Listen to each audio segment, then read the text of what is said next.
Enlightenment and the extinction of me. Doing away with the I notion is the same as not desiring the personal attainment of enlightenment. Not desiring that, the last desire, the last barrier, is having it. For having it is in any case merely being rid of that which concealed what is forever, that which we alone we are. Therefore, not desiring personal attainment of that is at the same time the elimination of the I notion which constitutes its concealment. The idea of liberation automatically inhibits the simple realization that we are free. The Master's exhortation to absurd thinking do not imply the suppression of thought, but the reorientation by articulation of the impetus that results in the dualistic thought into its immediate expression.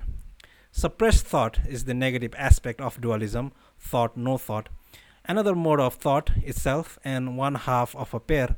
Whereas what the masters mean is wu nian, which is the absence of both counterparts, thought and no thought, which is the presence of the suchness of the thought, and that is expressed in the spontaneous action, pure action arising from non action, wu wei.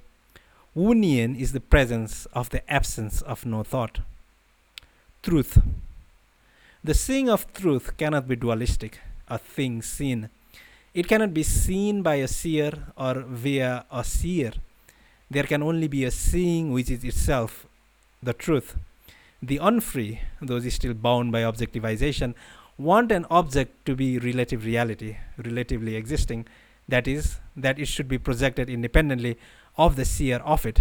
This is basically dualistic.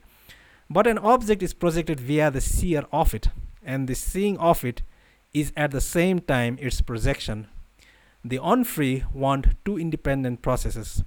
One, the functioning of principle localized as an object.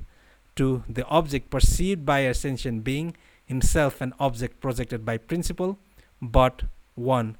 The sentient being is himself subject and object, that is, principle insofar as he is a projected object generally interpreted as John Smith, insofar as he is an object of perception.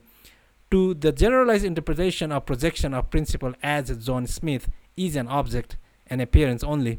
That which he is principle, whose apparent functioning subjects him to such generalized interpretation on the part of the other generalized aspects of that functioning that are such apparently independent objects in space-time. The unfree wish a projected object, John Smith, to perceive another projected object that is independently existing. But John Smith, as a projected object, cannot see anything, being himself only a percept. Insofar as he is said to perceive, it is as the functioning of the principle that which he is that he perceives, and the function of perceiving by principle is itself projection, creation.